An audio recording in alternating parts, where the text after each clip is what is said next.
Bonsoir à tous et merci de répondre à notre rendez-vous bimensuel Carrefour Emploi, le cadre idéal d'accompagnement de la jeunesse béninoise sur les chemins de l'emploi. Aujourd'hui, nous irons à la découverte d'une jeune entrepreneuse de 25 ans.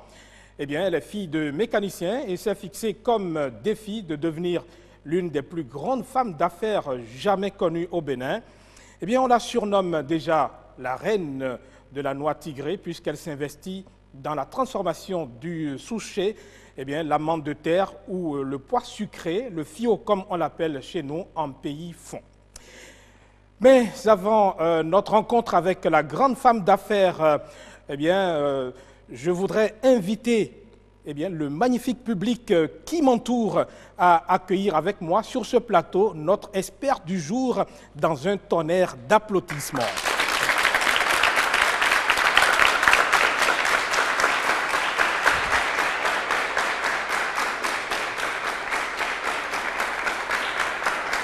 Voilà.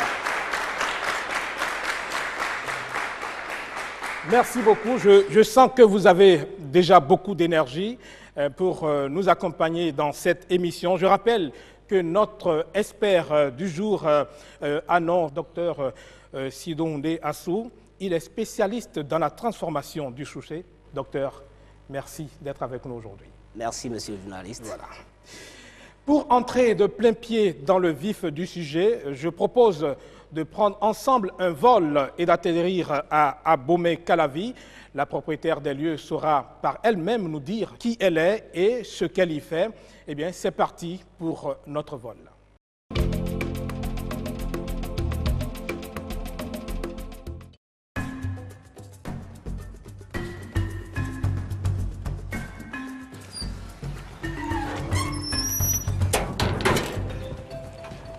Je suis Odile Kossiba-Nyorin. J'ai une licence en administration générale et territoriale et une maîtrise en droit des affaires et carrière judiciaire. Ici, nous sommes dans le centre de transformation des noix tigrées, CTNT, que je coordonne. Je suis la chef de cette entreprise dans laquelle nous sommes.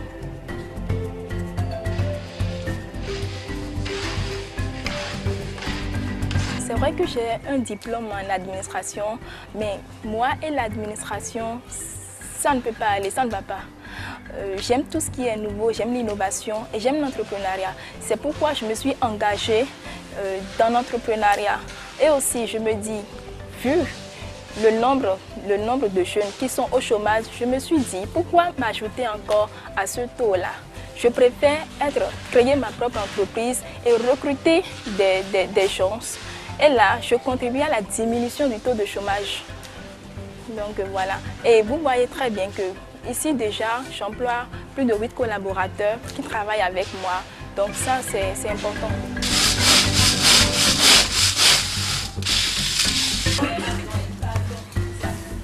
Moi, ça me fait plaisir de travailler avec Odile parce qu'elle a les qualités de l'entrepreneuriat et elle emploie une dizaine de jeunes. Ce qui me fait plaisir d'être avec elle et si beaucoup de jeunes peuvent faire comme elle, c'est bien. Comme à tout, je pourrais dire que je suis très déterminée et passionnée parce que sans la passion, on ne peut pas entreprendre. On ne peut pas suivre les autres pour aller dans l'entrepreneuriat. C'est une question de passion. Et il faut s'armer de beaucoup de courage et de détermination pour pouvoir y arriver. Parce que ce n'est pas facile. Le chemin est très rocailleux. Mais avec la détermination, on y arrive.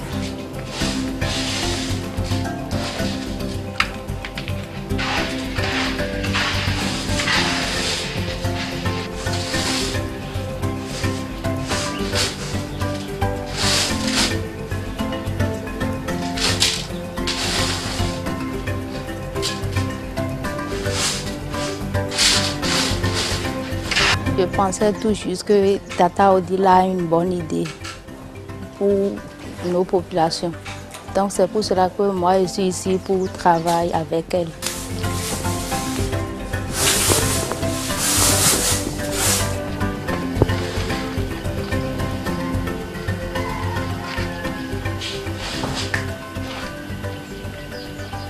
Depuis quand j'étais en deuxième année à l'université, j'avais demandé à ma maman de m'acheter des sushis. Donc elle m'en avait acheté la quarantaine. Et donc j'avais amené à l'école Et j'ai constaté que mes condisciples l'avaient vraiment apprécié. Du coup, j'avais fini de vendre la quarantaine en moins de 5 minutes. Et donc, maman m'a proposé d'acheter alors le sac et de commencer par vendre en gros. Et donc, j'ai acheté le sac et j'ai recruté des dames qui venaient à la maison pour faire la torréfaction. Et j'ai constaté que j'arrivais à vendre au minimum 2 sacs par jour. Alors, je me suis dit, on ne va pas à l'école pour faire comme les autres. Quand on va à l'école, il faut une plus-value. Il faut innover. Donc, c'est comme ça l'idée m'est venue de transformer maintenant le souchet en farine, en tous ses dérivés.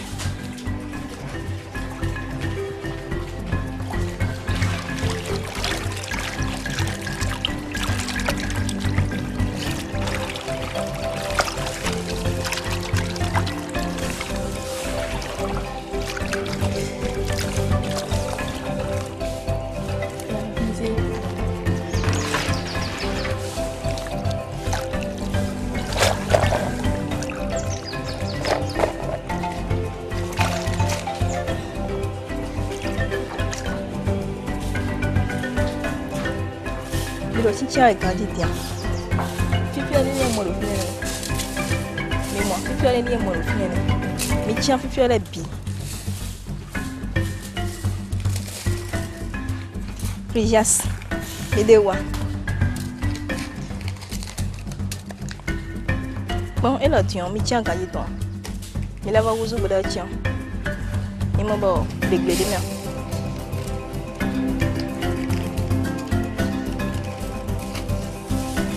Et là, des soins, quand tu me dis que et moi aussi béné, à mon lèvre pour saluer.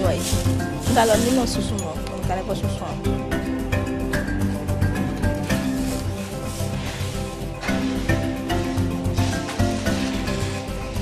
Allez, ouais. Tu as une mafia. Les moyens pour réussir à se faire ça. C'est vrai que depuis que j'ai commencé, je n'ai pas fait d'emprunt. Comme je vous le disais, c'est la détermination. Et puis, quand on fait une activité génératrice de revenus, il y a des bénéfices qui en sortent. Donc, j'essaie de tourner ces bénéfices-là, d'économiser, de tourner pour pouvoir acheter les matières premières et les machines également. Je n'ai jamais reçu de financement extérieur.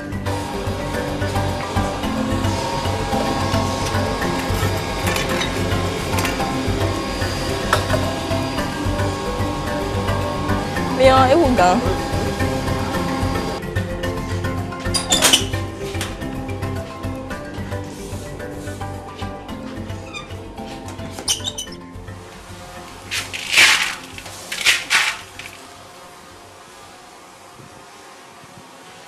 Tata Odile, c'est une personne très très gentille.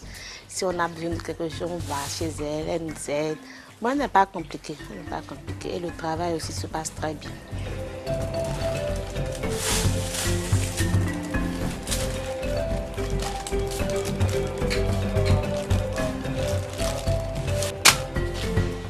Nous réalisons un chiffre d'affaires d'environ 800 000 par mois. Maintenant, comment je traite mes collaborateurs? Quand elles font un travail, elles ne reçoivent pas un salaire, mais une commission par rapport au travail qu'elles ont réalisé. Il en est de même pour celui qui est chargé de la livraison. Ça nous permet de gagner un peu pour faire nourrir notre foyer. Mettre sur pied une grande industrie de transformation du suchet en Afrique. Voilà. Et d'avoir des représentations un peu partout dans la sous-région et sur le plan international. Voilà mon ambition. Pour tous les jeunes qui ont des idées d'entreprise, je les invite à commencer à se lancer dans l'entrepreneuriat. Par exemple, moi, j'avais l'idée, avant de commencer, j'avais l'idée 1 an plus tôt. Mais une fois, j'étais sur mon lit, j'étais couchée au lit et je pensais à tous les stages que j'ai eu à faire. Je me suis dit que pendant ces stages, je travaillais et pour le ministère et pour d'autres personnes également. Et je me suis dit, pourquoi ne pas créer pour moi-même?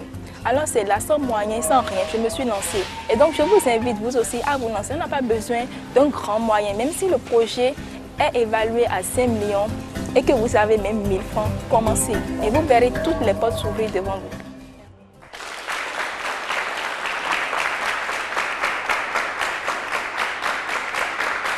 Merci. Merci beaucoup. Je sais que le reportage vous a plu. Merci. À ce qu'il paraît, le Souchet est un véritable démarreur, une fontaine de jouvence et de puissance. Je nous vois tous intéressés. Alors, nous avons le plaisir d'accueillir sur ce plateau la reine de la Noix Tigrée, la grande future femme d'affaires, Odile Nyongwen, sous vos applaudissements.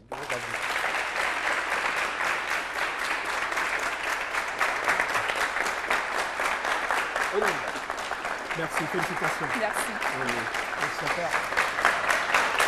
Asseyez-vous.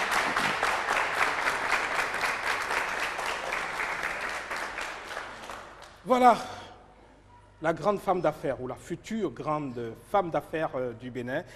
Merci, nous avons suivi avec grand intérêt ce reportage sur votre entreprise. Je suis bien sûr avec l'expert docteur Sidoune Assou. C'est ensemble que nous avons suivi ce reportage.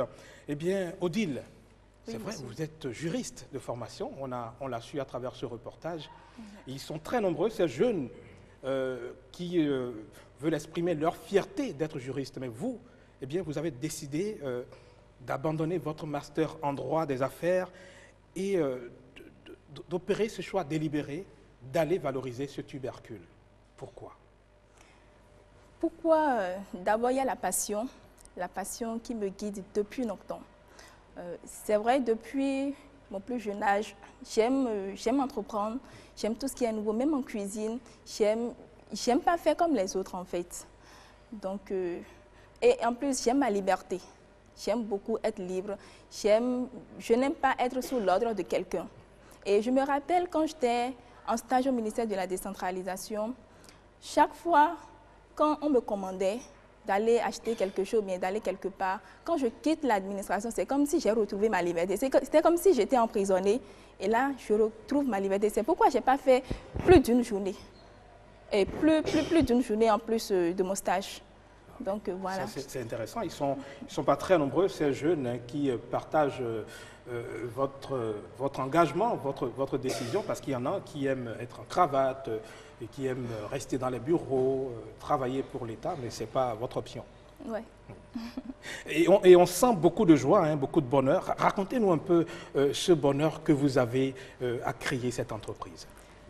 Je suis très contente et je me lance toujours des défis pour aller davantage plus loin. Je suis toujours motivée, déterminée. En fait, l'entrepreneuriat, c'est vrai, c'est pas facile, mais quand on est passionné, et il y a aussi ça, le talent. Beaucoup de jeunes aujourd'hui se disent qu'est-ce que je vais faire et tout. Le plus important, c'est chacun de nous a un talent.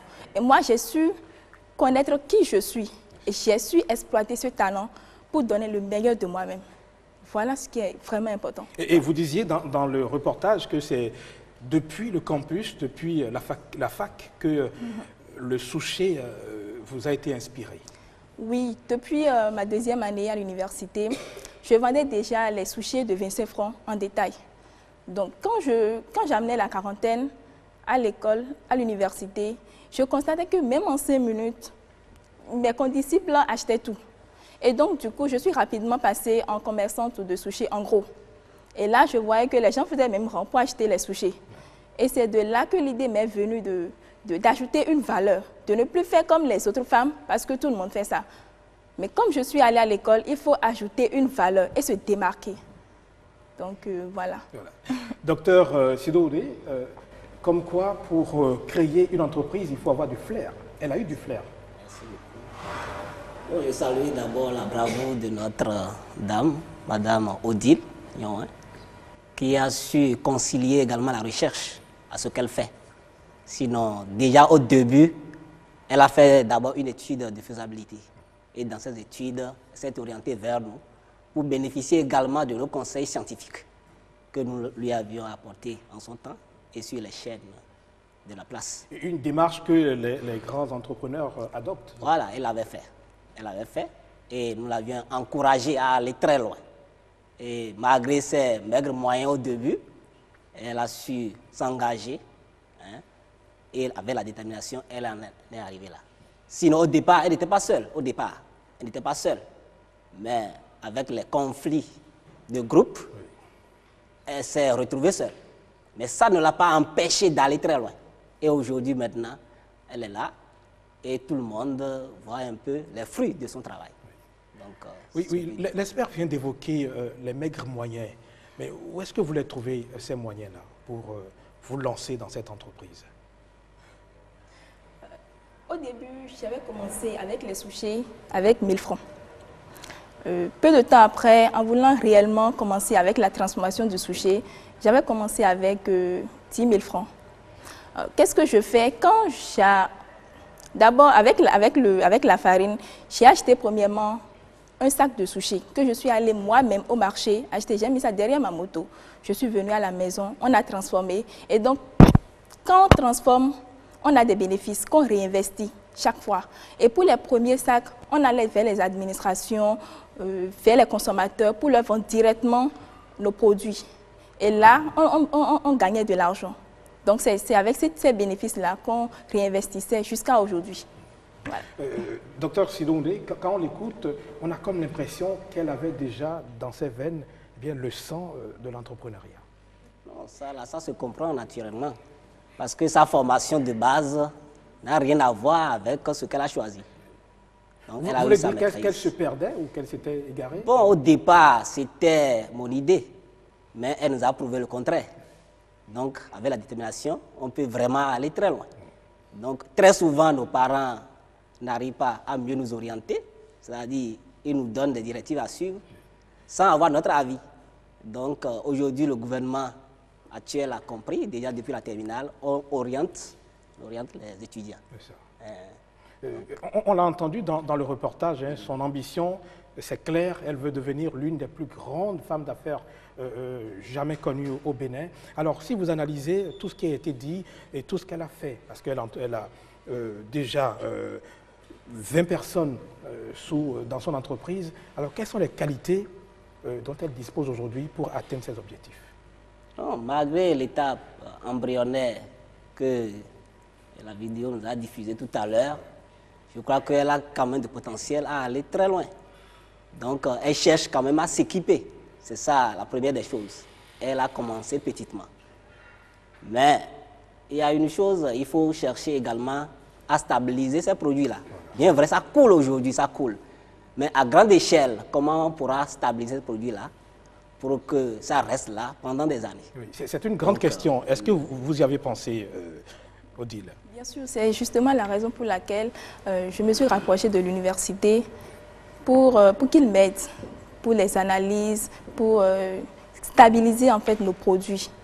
Donc c'est une grande question. Et j'ai aussi remarqué que ça ne va pas comme on le souhaite. C'est-à-dire, même l'université manque d'équipements pour nous accompagner véritablement. C'est ça. Alors, on a vu votre unité de transformation, c'est une maison. Alors, comment vous avez réussi à installer cette unité-là?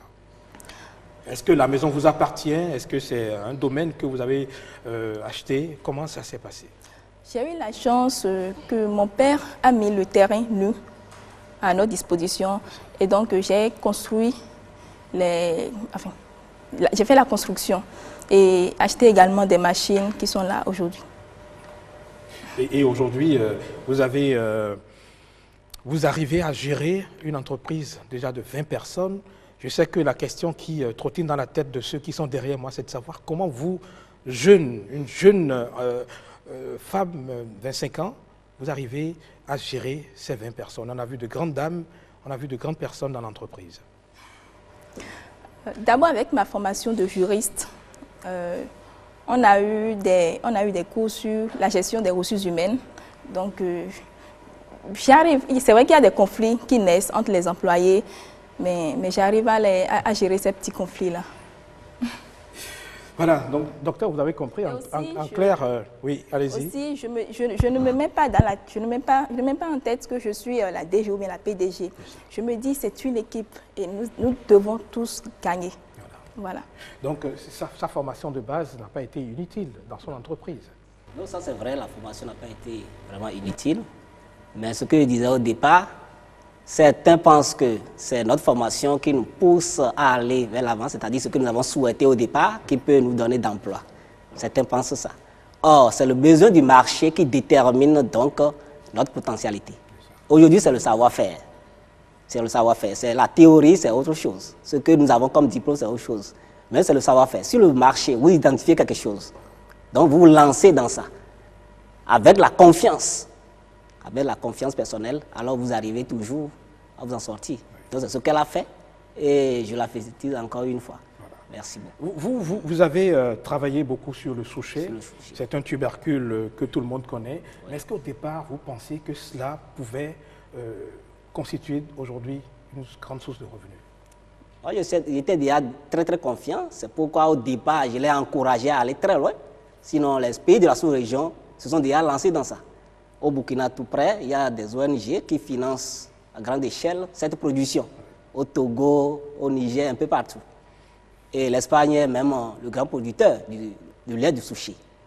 Donc ça là, elle doit chercher également à diversifier alors cette filière, en pensant également à associer tous les potentiels qui peuvent se dégager alors de cette filière. Donc j'étais très sûr qu'elle pouvait aller très loin. Sinon, très souvent, nos populations, qu'est-ce qu'ils en font?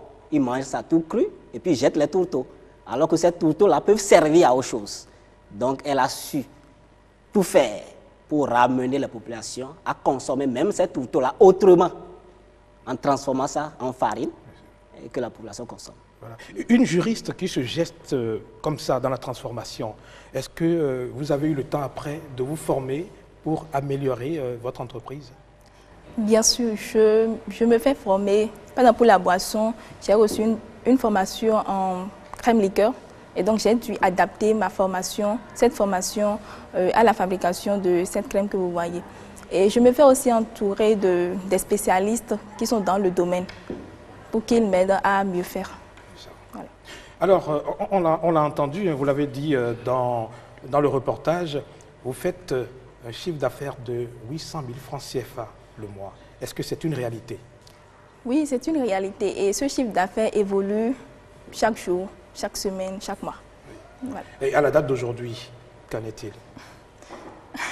À la date d'aujourd'hui, nous faisons plus de 900 000 francs le mois. 900 000 francs. Oui.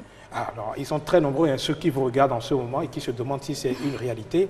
Alors, si aujourd'hui, on vous demande de reprendre votre initiative, qu'est-ce que vous allez corriger? Qu'est-ce que vous allez maintenir? Si on me demande aujourd'hui de reprendre, je vais d'abord corriger la qualité de mes produits. Ça, c'est très essentiel. Pour aller très loin, il faut l'excellence. Donc, je recherche toujours à mieux faire pour que les clients, les consommateurs ne s'en plaignent pas. Voilà.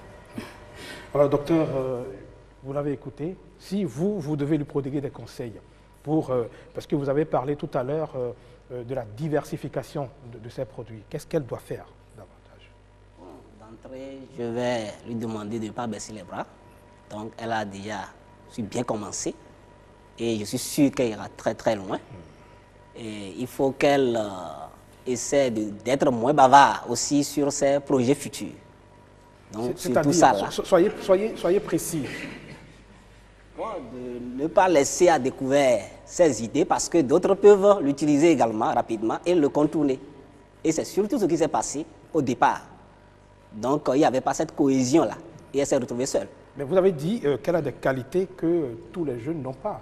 Ça veut dire que même si elle exposait donc, ses projets, ce n'est pas évident que les autres puissent les réaliser comme elle. Bon, aujourd'hui, les gens se lancent dans la routine, le suivisme. C'est surtout ça aujourd'hui. Donc, parce que l'autre est en train de faire quelque chose, je vais me lancer également dans le même domaine. Alors que nous avons plusieurs potentiels. Notre flore regorge vraiment de potentiel. Et d'autres peuvent s'orienter vers d'autres produits que nous avons chez nous. Il est bien vrai, au départ, elle s'imprègne également des informations qui filtrent de l'université. C'est comme ça qu'elle s'est rapprochée de nous. Donc, actuellement, nous travaillons sur plusieurs produits. Nous travaillons à l'échelle de laboratoire.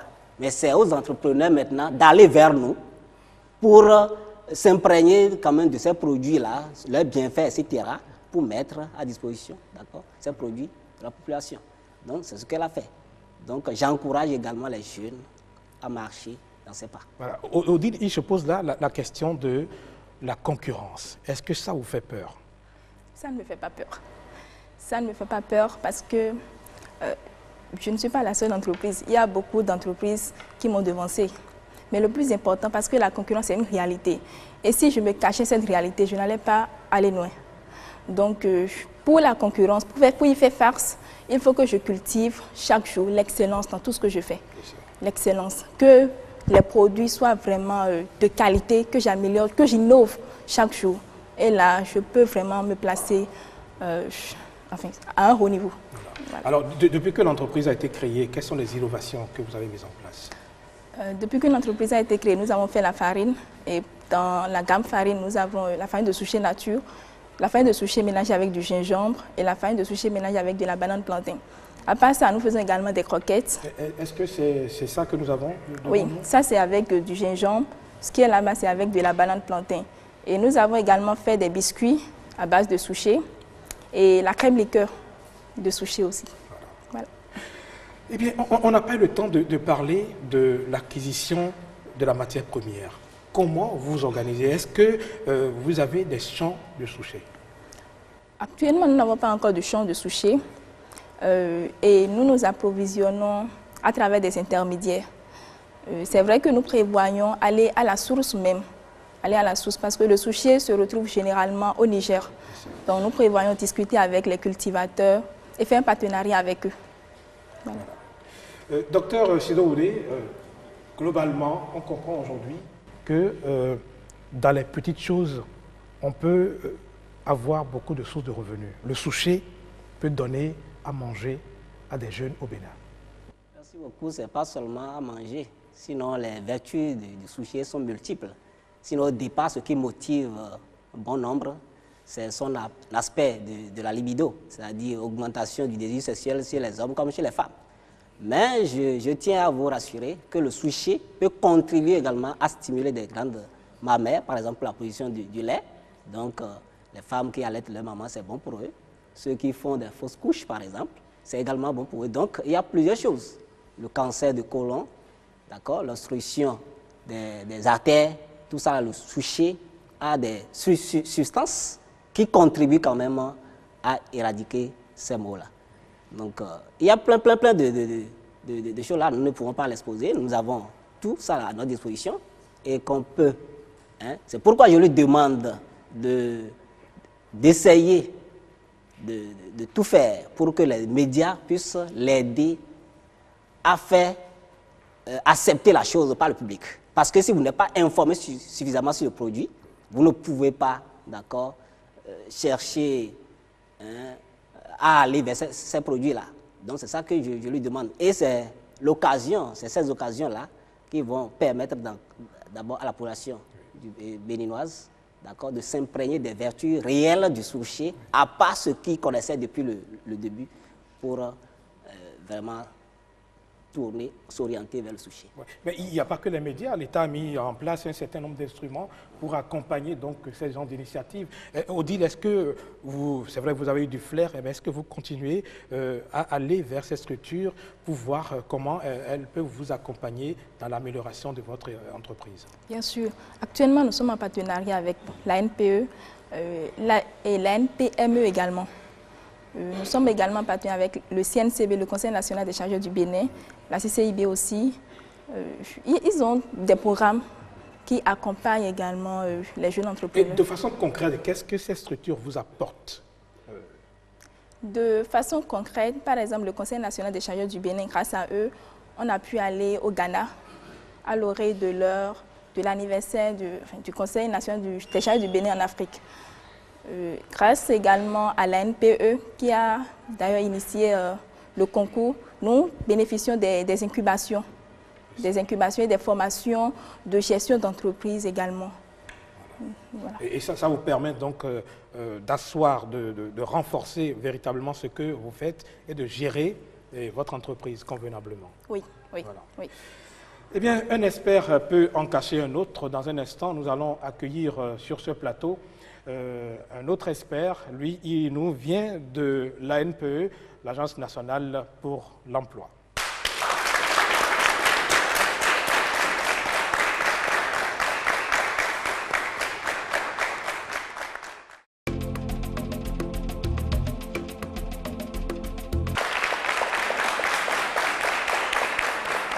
Voilà, notre premier expert est parti, Dr Sindounde Assou, spécialiste du Souchet. Et derrière lui, ensemble, nous allons accueillir notre deuxième expert. Il a nom Simplice Togbe, il est le chef d'antenne de l'ANPE du littoral. Accueillons-le ensemble.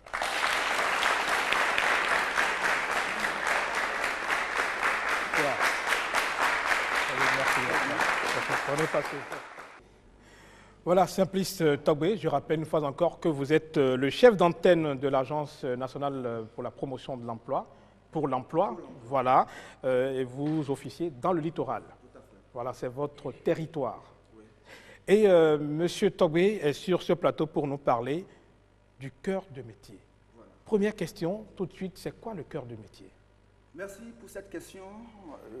J'apprécie cette question parce que beaucoup de nos compatriotes ne maîtrisent pas ce que l'ANPE fait. Alors, le cœur de métier, c'est notre activité fondamentale. C'est celle qui occupe en moyenne 80% de notre temps de travail. Alors, il s'agit de quoi, le cœur de métier? Oui, ça veut dire que le cœur de métier est très, très important. C'est primordial. Tout passe par le cœur de métier. Tout passe par le cœur, en fait. Donc, quand on dit le cœur de métier, tout ce que nous faisons au quotidien, ça passe par cette activité-là. On comprend le lien. Le lien, voilà.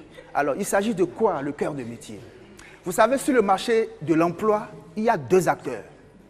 Il y a des gens qui cherchent du travail, et il y a des gens qui offrent le travail. Alors, le cœur de métier, c'est très simple. C'est cette activité qui nous permet d'être une interface, un trait d'union, un intermédiaire entre ces deux catégories d'acteurs-là, que sont les jeunes qui sont à la recherche de l'emploi et les entreprises qui offrent l'emploi. Alors concrètement, qu'est-ce que nous faisons dans le cœur de métier? Parce que c'est ça qui va intéresser nos auditeurs. Tous les jours que Dieu fait, c'est des jeunes de 18 à 45 ans, voire 50 ans, qui s'adressent à l'ANPE parce qu'ils cherchent un emploi. Et tous les jours, c'est également des entreprises qui viennent vers nous parce qu'elles veulent recruter. Alors nous, on est un intermédiaire. Ce qui signifie d'abord qu'on a une relation avec la première catégorie d'acteurs, les chercheurs d'emploi, qui sont pour nous des clients. Alors, qu'est-ce que nous faisons avec eux? Ils viennent, ils s'inscrivent, c'est le premier acte à poser, ils obtiennent un rendez-vous et un conseiller en emploi les reçoit à travers un entretien de diagnostic. Donc, l'ANPE, en clair, a mis en place un mécanisme pour accueillir ces demandeurs d'emploi. Tout à fait, tout à fait. Et au cours de cet entretien, qu'est-ce qui se passe? C'est des séries de questions qui sont posées aux jeunes, notamment 3 questions fondamentales. La première, elle est celle-ci. Monsieur, qu'est-ce que vous avez appris? Ah oui, c'est vrai parce qu'il y a beaucoup qui se présentent. Comme on a entendu parler d'ANPE, on se présente sans savoir ce qu'on veut concrètement. Tout à fait. Voilà. Donc, on lui demande qu'est-ce que vous avez appris? Il répond. Deuxième question, qu'est-ce que vous savez faire? Il répond. Et troisième question, qu'est-ce que vous avez à offrir? Donc, c'est tout un accompagnement. Au début, peut-être il ne maîtrise rien. Donc, il revient au conseiller, qui est un spécialiste, de l'amener à faire le bilan de ses compétences, parce que la recherche d'emploi, c'est une offre de compétences. Oui, M. Togbe, mais pourquoi essentiellement ces 3 questions? Obligatoirement parce qu'il s'agit d'amener le jeune à nous dire ce qu'il cherche comme emploi. Mais tout de suite, il ne le sait pas. Donc, ces questions lui facilitent en fait la tâche. Qu'est-ce que vous avez appris? Qu'est-ce que vous savez faire? Et qu'est-ce que vous avez à offrir? Et ça permet sans doute à l'ANPE de classifier ou de catégoriser en même temps. Très bien, vous comprenez tout. Alors, il y en a qui ont appris quelque chose, mais qui ne savent rien faire. Mais s'ils ne savent rien faire, ils ne peuvent rien offrir sur le marché. Nous savons comment nous les accompagnons. Ceux-là, on les appelle souvent des primo-demandeurs. On sait comment on les accompagne. Et dans notre répertoire, ils sont plus de 80%. Deuxième catégorie, il y en a qui ont appris quelque chose et qui savent faire quelque chose. Odile est dans quelle catégorie? Odile, en fait, quand elle était arrivée à la NPE, son objectif était clair. Elle n'était pas une candidate à l'emploi salarié. C'est ça. Elle recherche un emploi indépendant. Et ceux-là aussi, nous savons comment nous les accompagnons. Moi, je parle plutôt des candidats à l'emploi salarié. Alors, je disais, la première catégorie, ils ont appris quelque chose, mais ils ne savent rien faire parce qu'ils n'ont jamais travaillé. Alors ça nous permet alors de les envoyer apprendre à travailler par le biais des stages que nous offrons. Ça signifie que la NPE n'est pas là pour offrir des stages. C'est parce qu'ils sont arrivés à la NPE, ils cherchent un emploi, et l'emploi qu'ils cherchent, ils ne l'ont jamais exercé. Ils n'ont pas le profil qu'il faut. Tout à fait. Donc, il faut agir sur leur profil pour qu'à terme, ils soient employables sur le marché. Première catégorie. Deuxième catégorie, ils ne sont pas très, très nombreux. Ils ont appris quelque chose, ils ont le savoir-faire parce qu'ils ont travaillé une fois et ils ont perdu leur emploi. Ils sont à la recherche d'un autre. Nous savons comment nous les accompagnons. Et ceux-là surtout, nous sommes là pour les mettre en relation avec les employeurs parce que ce que le public ne sait pas souvent, nous sommes inondés d'offres d'emploi. On a des offres, mais il faut trouver les profils qui correspondent à ces offres. Vous voyez?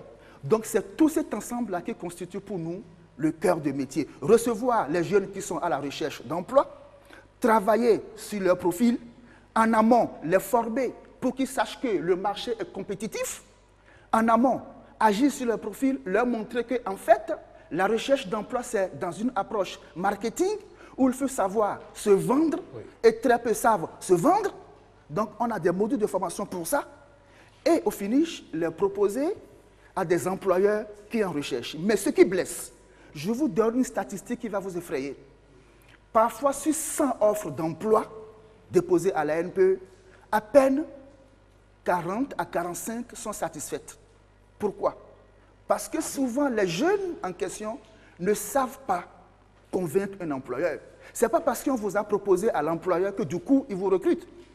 Donc, ce qui suppose qu'en amont, il faut véritablement travailler sur ces jeunes, les amener à comprendre ce que c'est qu'un curriculum vitae, parce que très peu savent le faire. D'autres experts vont vous en parler dans d'autres émissions. Ah, ça veut dire que la NPE s'investit également dans ce domaine. Mais c'est le cœur de métier, c'est un passage obligé. Parce que le jeune qui arrive, il n'est pas préparé, il n'est pas pour autant employable. Lui n'est pas informé des réalités qui sont sur ce marché. Il faut le rendre compétitif. Et ça, c'est notre job à nous. Et c'est tout ça que nous mettons dans le cœur de métier. Monsieur Tagwe, je vais revenir tout à l'heure à Odile. Ils sont très nombreux, ceux qui vous regardent et qui ont envie de vous demander, est-ce que c'est seulement les jeunes qui ont fait une formation, qui ont un diplôme, qui peuvent aller vers la NPE Je viens de poser ces 3 séries de questions. Oui. Qu'est-ce que vous avez appris? Ce n'est pas une question de diplôme. Mais je peux être forgeron. J'ai appris à être forgeron. Et Dieu sait que sur le marché, il y a des structures qui cherchent à recruter un forgeron. Vous pouvez être un mécanicien, un soudeur à l'arc. Tous ceux qui ont appris quelque chose, ou pas, s'adressent à la NPE parce qu'on a des dispositifs pour les accompagner. Vous pouvez venir sans rien apprendre, mais vous avez un problème. On ne va pas vous abandonner. C'est pour ça que vous êtes arrivés, pour qu'on vous trouve une solution. Il y a des programmes pour ça, pour vous lancer dans une reconversion, ou bien toute autre chose, pour qu'à terme, vous soyez employable. Odile, là, on sent que la NPE fait beaucoup, mais apparemment, les jeunes ne se rendent pas compte réellement de ce qui se fait sur le terrain. Oui, effectivement. Effectivement, moi-même, je viens d'apprendre assez de oui, j'ai même senti que vous aviez envie de lui poser des questions tout à l'heure. Oui. Qu'est-ce que la NPE, le cœur de métier, fait aux entrepreneurs? Voilà, le cœur de métier, c'est en fait, vous êtes arrivé à la NPE, au départ, vous avez un objectif. Oui. Vous êtes candidat à quel type d'emploi? Il y a l'emploi salarié et l'emploi indépendant. Si vous postulez comme vous, si vous êtes candidat à l'emploi indépendant, il y a un axe de travail. Il y a tout un processus pour vous amener à créer votre entreprise. Et c'est ce qu'on a essayé de faire avec vous. Mais si vous étiez candidat à l'emploi salarié, c'est encore un autre processus. Donc les choses se font au cas par cas. L'accompagnement est personnalisé. C'est ça. Voilà. Monsieur Tagwe, donc en clair, la démarche elle est très simple. Il suffit d'aller vers la NPE. Naturellement. Et c'est là où l'actuel DG, je lui tire chapeau, on fait un effort de communication. Moi, je suis à l'antenne de Cotonou. Chaque mois, au moins 3 fois par mois, nous allons dans des arrondissements très reculés pour apporter l'information aux jeunes. Parce que le jeune, lui, il ne sait pas qu'il faut sortir. Je dis une chose, tant que vous n'avez pas l'information, vous êtes foutu. Je vais vous demander une estimation. Nous venons de boucler l'année 2017. Combien de jeunes à peu près ont bénéficié donc, de ces conseils auprès de la... Je viens de boucler mon rapport annuel. Oui.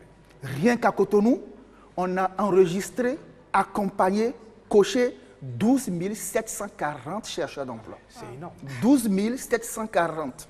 Je répète bien, 12 740. Ne parlons pas des autres antennes, parce qu'il y a 12 antennes. En dehors de Cotonou, il y a l'antenne de Porto Novo, de Ouida, de Parakou, etc. Les jeunes, là où ils se trouvent, l'État béninois a fourni un effort pour qu'on soit plus proche d'eux. Ils n'ont qu'un seul réflexe à développer, aller à la NPE. Il y a toujours quelqu'un qui va les écouter. Voilà. Alors, puisque notre invité spécial aujourd'hui, c'est la grande future femme d'affaires du Bénin, c'est vrai, vous venez de le dire, vous avez bénéficié de beaucoup d'appuis de la NPE, vous avez même gagné des prix. Oui. Oui. Parlez-nous-en. Il y a de cela 2 semaines, j'ai gagné le premier prix des meilleures idées, du concours meilleures idées d'entreprise, initié par la NPE. Voilà. Mais en dehors de ça, vous avez déjà eu beaucoup d'autres... Oui, en dehors de ça, en novembre 2016, j'ai gagné le premier prix de la meilleure jeune entrepreneur du Bénin, Bénin Young Business Awards. Et...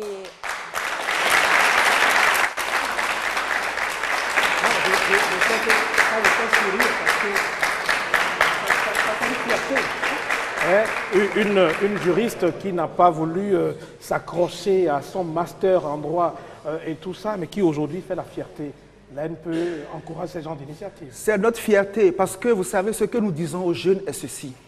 Les études ont montré que les possibilités d'emploi au Bénin, il y en a 83% dans l'emploi indépendant et seulement 17% dans l'emploi salarié. Seulement 17%.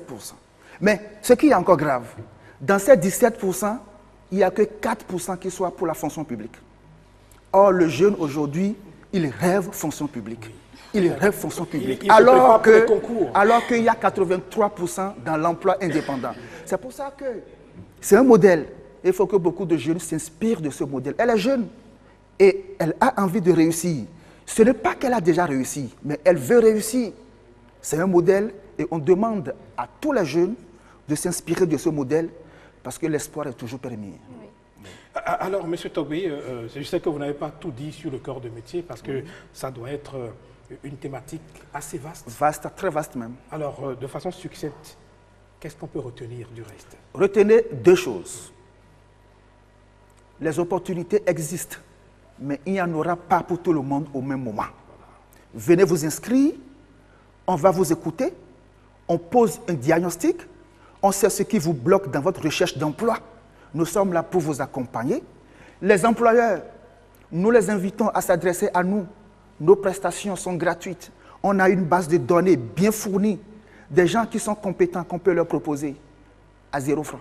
Voilà, Odile, nous sommes pratiquement à la fin de cette émission. C'est vrai que vous avez le souchet dans le sang. Vous, je peux dire que vous vivez sur le souchet aujourd'hui. Une grande dame hein, qui grandit avec son entreprise.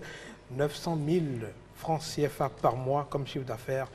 C'est vrai, ils sont très nombreux. Peut-être qu'il y en a qui vous attendent déjà dehors. Alors, c'est quoi le secret concrètement? Il y a quelque chose que vous cachez? Le secret, c'est le travail. Le travail. Il faut beaucoup travailler. Même si on est jeune. Bien sûr, c'est quand on est jeune qu'il faut exploiter toute sa jeunesse. Tout. Il faut travailler, c'est le travail, franchement. Il faut travailler et il faut toujours rester motivé et déterminé. Et puis voilà. Voilà, justement pour permettre aux jeunes béninois d'avoir du travail, la NPE a mis en place beaucoup de stratégies, beaucoup de structures travail donc pour permettre à ces jeunes d'avoir des opportunités. Et la dernière étape de notre émission, c'est bien sûr cette partie qui nous permet donc d'aller découvrir les opportunités d'emploi qu'offre la NPE.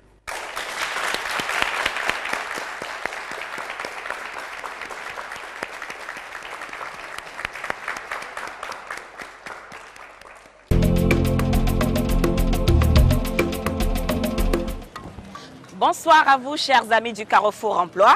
Bonsoir à vous, chers amis de « Je veux quitter le chômage ». Ah, vous me boudez? Vous ne répondez pas à mon salut? Il y a 2 semaines, je ne vous ai pas donné de nombreuses opportunités d'emploi. Ok, c'est vrai, mais la plus belle femme du monde ne peut donner que ce qu'elle a. Et ce sont les opportunités disponibles que je vous avais données. J'étais sincère, et je le suis toujours d'ailleurs. Que les vaudous me punissent si jamais je vous mens. Bon, à présent que nous avons fait la paix, prenez vos calepins et stylos et c'est parti pour la prise de notes. Une structure basée à Paracourt recherche pour ses activités un magasinier titulaire au moins d'un bac G2 ou du bac G3 ayant un minimum d'expérience dans le domaine. Toujours à Paracourt, je me charge de recruter un chargé de prêt titulaire d'une licence en finance et comptabilité ou équivalent et ayant un minimum d'expérience dans le domaine. Toujours pour une structure basée à Paracourt, l'on veut recruter un responsable des finances et de la comptabilité titulaire d'une licence en finance et ayant un minimum d'expérience dans le domaine. Nous avons besoin aussi de 2 agents terrain titulaires au moins du BPC et ayant un minimum d'expérience dans le domaine de la collecte d'épargne. Mais qu'est-ce que vous voulez en définitive? Je vous donne des opportunités d'emploi et vous me boudez encore? Ah, tous ces emplois sont à Paracourt, où il y a le harmenton qui vous fend les lèvres et les talons. Et vous, vous ne voulez pas avoir la moindre égratignure. D'accord, laissez. C'est déjà toute une meute de diplômés sans emploi qui se battent autour de mes offres là-bas. Si tu ne cours pas pour y aller faire valoir tes compétences, tu auras loupé quelque chose de très grand. Car ce sont les meilleurs qui seront pris et ils seront très bien payés. Puisque c'est s'agglutiner à Cotonou qui vous intéresse, une structure basée à Cotonou recherche 1, 2, 3, 4, 15 agents d'entretien titulaires du BPC et ayant un niveau terminal. Enfin, toujours à Cotonou, une structure recherche pour ses activités une secrétaire comptable titulaire d'un bac G1 ou d'un BTS en secrétariat justifiant d'une bonne connaissance en comptabilité. Toutes ces offres sont disponibles sur le site www.anpe.bj. Voilà pour ce soir. Du nord au sud, de l'est à l'ouest, j'ai distribué des emplois. Il ne me reste qu'à vous dire bonne nuit. Rendez-vous dans 2 semaines, même jour, même heure sur la chaîne nationale. Chaque nuit est un temps pour se ressourcer afin d'aller à l'assaut des combats de la vie. Ressourcez-vous. Le meilleur est pour demain. Je vous embrasse.